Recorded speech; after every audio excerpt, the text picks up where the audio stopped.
and welcome here to TalkFCB, and welcome back to the channel here today, guys, where we are in absolutely joyous mood. It's a really great day here because Barca have returned absolutely perfectly with a great 3-0 win against Osasuna, and there were so many encouraging, exciting performances that we saw on display last night. We're going to be talking about all of those here today, including the incredible impact from Pablo Torre, who made the absolute best of his opportunity. And we're also going to be talking, though, about one man who did not get an opportunity, though.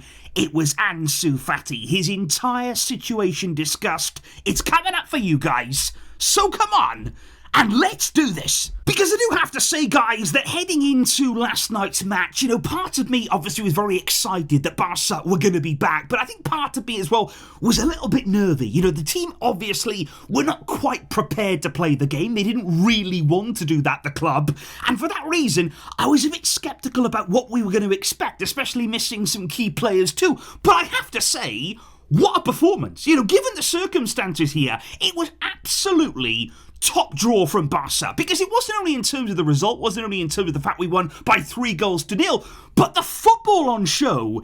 It was absolutely spectacular at times. I was really impressed yesterday with the combination play, with the understanding that was out there, really free-flowing football, and exciting stuff to watch, really top performances, and maybe it was that good. Maybe we absolutely dismantled Osasuna so badly that they were looking around thinking, what can we do? How can we stop this magic? And that's why after the game, apparently Osasuna, they wanted to report Barca to the Spanish Federation there for fielding Iñigo Martinez last night. They believe that according to FIFA rules, if a player does not attend or withdraws from the national team due to injury, he cannot play with his club for 5 days after their last international game. Now, for context there, Spain played 4 days ago. So Osasuna there were going to report Barca for playing Inigo only 4 days after their last international game, given that he withdrew from Spain due to injury. But there does appear to be some confusion here,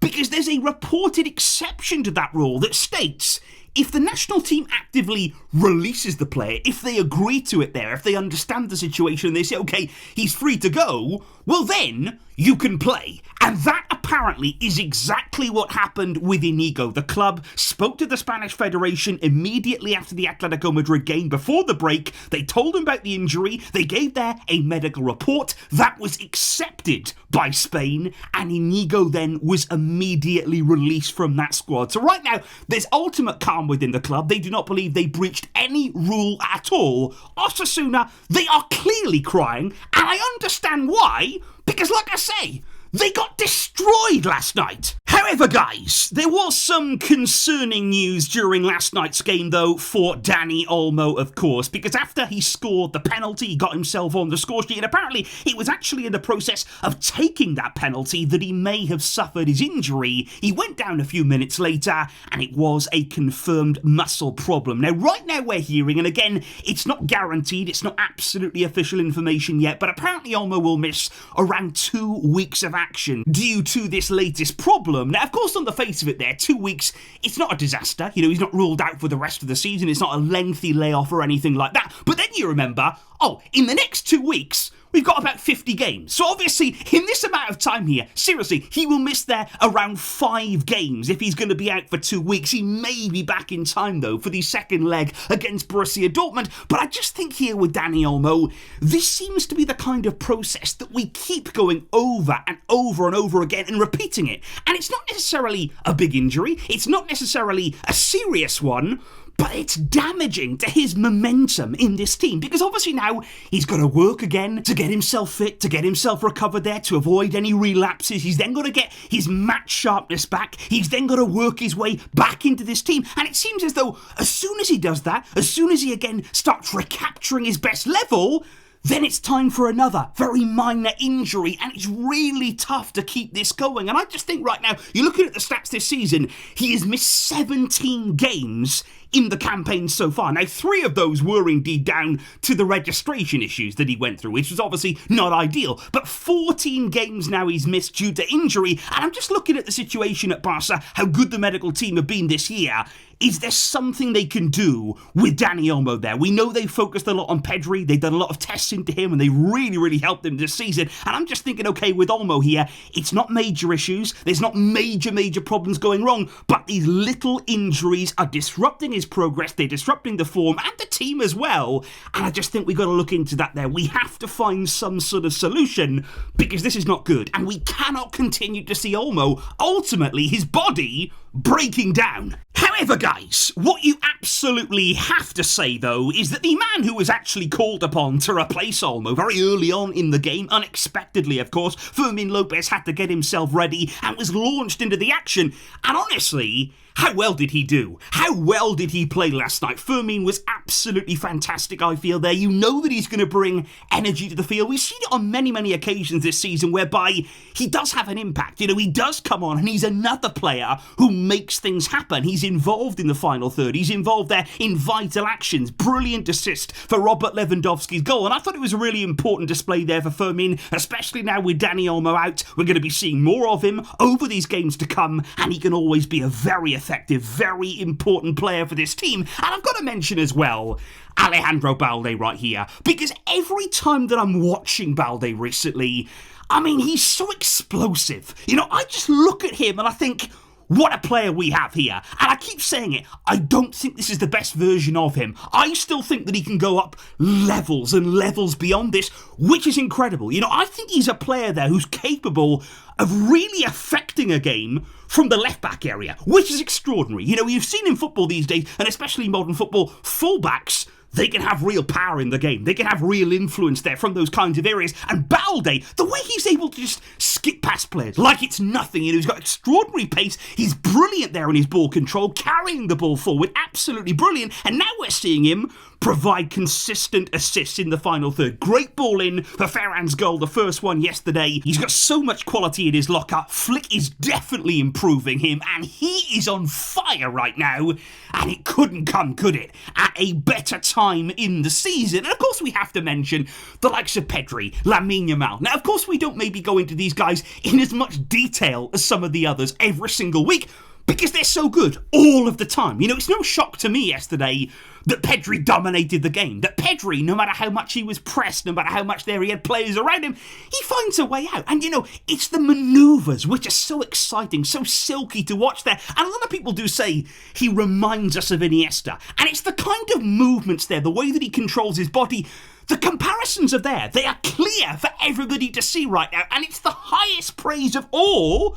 But he actually deserves it. He is playing at an extraordinarily high level this season. He is one of the best players in the world. And these are such consistent performances, such quality displays, and he deserves all the credit in the world, as does Yamal. He was brilliant yet again yesterday. And for him too, some of those touches, you know, the way that he's bringing balls down there out of the air, you know, the first touch, absolutely immaculate. You know, players were just looking on yesterday thinking, how has he done that? How is he doing this? But he is just absolutely unreal, unplayable at times. But can we talk about Gavi here? Because I've got to say, guys, one of the things about yesterday's game, and there were many of them, but one of the things that really brings the biggest smile to my face, it was Gavi's performance. It was the way that he looked out there, and in my opinion, he needed this. He really needed a game where he said, okay, this is me. This is what I can do. Remember me? Remember Gavi? Because I think to start this game was important. To play the full 90 minutes was vital. He even had the captain's armband, of course, a really special moment for him. And I just think he was involved in everything. And this is the kind of Gavi that we know, that we're very much used to, whereby he played some time out on the wing. You know, he played on the left-hand side at times. He was out in wide areas. He was picking up their pockets of space. But he also played a lot infield too, you know, in the 10 position. He also dropped back 10 into the 6. He played in so many different positions in midfield, and he was excellent in all of them. You know, he really did have such a positive impact on the game yesterday, and ahead of the most important period of this season, this is great for him. This is absolutely terrific there, to give him a boost, to give him some confidence. He also is going to play much more of a part now in these games to come, especially without Dani Olmo. And I know many of you guys also had the same commentary that I did on the game, whereby the commentator said Gavi could put his head in a washing machine. And he would. He doesn't care about anything. He is such a warrior. And we didn't only see the hard part of Gavi's game, the brave part of his game yesterday, but we saw the quality, the technical ability on the ball. He put it all together, and this is what he needed. So happy to see him play like that. Which then brings us on to the other man yesterday who brought the biggest smile to my face. And that was Pablo Torre. Because you think about it right here, guys, when he's coming on there at halftime, he's got 45 minutes of football ahead of him.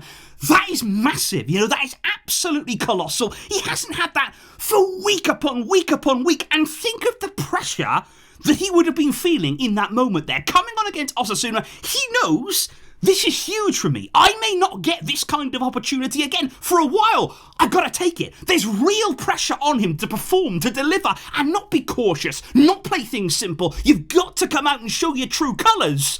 And that's what he did. And I mean, it fills me here with joy that he really took that chance. You know, he was given a small window here, a small opening, and he's come out and said, look, this is what I can do. Look, Hansi, I have quality. And I just thought he was excellent. I thought in every single stage of the game there, the way that he came on, taking shots at goal, he was getting involved there in the penalty area, very easily could have won us another penalty on the day, by the way. They're getting himself into a really clever position. I thought his passing range was absolutely superb. You see that there on the third goal. The way that he has the vision to just pick out that ball, the accuracy there to just play Fermin right in there for the counter-attack. And I just thought he was very impressive. For somebody who's not played much football at all, that probably isn't feeling as sharp as maybe he should do, because he hasn't been involved. But that did not show yesterday. And this is only a fraction of what he is capable of. And in my opinion, we've got to put more faith in him. And I know it's difficult. We've spoken about it in the international break. It's not easy to give every single player minutes here. Flick is trying to do the best that he can. He admitted that these players like Pablo Torre, like Pau Victor, they put in the effort. They are always working hard in training. And I think he has to recognise yesterday, you know, the quality that was out there. It was certainly a statement sent out by Pablo Torre. We've got to see more of him. And I also love the words from Pablo himself, because he said, for me, being here at Barcelona, it's a dream come true. He said, of course, we all want to start. We want to play as many games as possible. But for me, it's amazing to be here, to be competing with these monsters and competing for everything in terms of titles. And you can just feel he's grateful for the opportunity. He's keeping his head down. He's working hard. He's not causing a problem. He's keeping that training going. And he's just saying, okay, I'm here. When you call upon me, I will deliver. And I do believe that in these weeks to come, there's lots of games coming up in a short space of time. We will see more of Torre. And if he keeps playing like this, if he keeps showcasing this kind of ability, he definitely has a future in this team. There is definitely a player in there that we have to extract. We've got to get all of that talent out, because no doubt about it, he can help us. However, guys, there was, of course, last night one player, though, who on the other end of the spectrum did not get their opportunity. Somebody who is still waiting, still on the sidelines, and ultimately still out of the picture. It was Ansu Fati. No minutes again for him last night. And I thought it was interesting, actually, inside of the stadium, Ansu Fati throughout that second half, he was warming up, but when he was actually sent back to the bench by Hansi Flick there to stop warming up and go back to the bench, there were a few boos there coming from the stands. A few fans there whistling and booing at that moment. And I just think right now with Ansu Fati, he's just not in the first team picture, you know. And again yesterday, there's players ahead of him who are coming on. Pau Victor only got 10 minutes in the game. You know, Pablo Torres had to be really patient waiting for his chance. We said before, it really is not easy to give everybody their opportunity. And I do wonder as well, is there any boardroom influence in all of this? You know, is there a feeling from within the club that, okay, we told Ansu in January that he had to go, that he had to leave. If he wanted to play football, you know, you've got to go elsewhere. He chose not to go. You know, he chose to stay on his current contract, which, like I've said before, he has full right to do. That's his right at the club. He could definitely do that if he wants to. But I think now maybe the club are trying to send out some sort of message, because the wider picture with Ansu Fati is that over the next 2 seasons at the club, he will earn 26 million in gross salary. Now that contract runs, his contract right now, until 2027. So he's got 2 more years on his deal, and over those 2 years, he will earn 26 million, 13 million there a season. Obviously, it's huge. You know, it's absolutely massive money. And Barca right now, in the event that they can't shift him, that he doesn't leave the club, which, like we said before, it's entirely possible, they may try to restructure that deal. They may try to do something very, very similar to what they did there with Samuel Umtiti, whereby they actually extend that deal for many, many more years, probably until something like 2030, but with the same salary. So you're spreading that there over 5 years instead of over 2 years to ease the financial burden on the club each year, and also then to make it more likely that Ansu at some point would accept a move away and that another club could come in with a salary that would appeal to him. So Barca right now behind the scenes, they're working on Ansu's situation. The contract is not ideal. It's going to be an expensive one over the next 2 years, and that may be set to change if they can, guys. So please let me know your thoughts in the comments down below on the Ansu situation. Do you believe that he deserved to come on last night? Were you surprised? Were you disappointed that he didn't? Or can you understand right now what is happening with him inside of the club? And also let me know on all of the brilliant displays we saw yesterday, including that one from Pablo Torre and also from Gavi. I will see all of you guys soon, with lots more coming up on the channel. Big, big games to come, of course. The preview for the Girona game will be up on the channel tomorrow, and I'll see you all for that. Thank you for all of your support, but until next time, as always, Vejka, El Barça.